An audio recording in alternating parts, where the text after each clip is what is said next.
Tak tahu kakaknya tewas, adik Yosua mendadak digeledah oleh ajudan Ferdi Sambo. Adik Brigadir Nofriansyah Yosua Huta Barat, Mahareza Rizky mengaku sempat ditanya soal senjata api oleh salah satu ajudan Ferdi Sambo, Daden Al-Haq.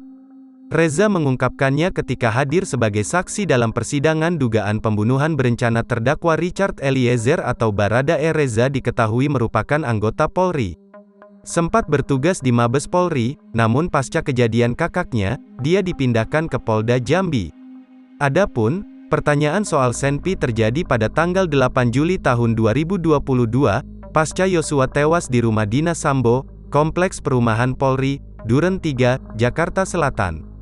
Reza menceritakan, sekitar pukul 19 waktu Indonesia Barat mendapat telepon dari Daden ketika ia tengah berada di indekos. Kemudian Daden untuk pertama kali bertanya apakah Reza membawa Senpi atau tidak.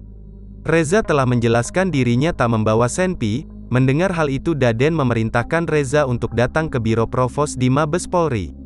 Namun, ia harus mengambil baju PDL miliknya yang ada di tempat laundry. Dalam perjalanan, ia menyempatkan diri berkunjung ke rumah pribadi Sambo di Saguling, dan bertemu dengan Daden. Hakim Wahyu kemudian bertanya apakah saat itu Reza telah curiga dengan perilaku Daden. Namun, Reza mengaku belum mengetahui bahwa Yosua telah meninggal. Jangan lupa subscribe, share, komen, dan like ya!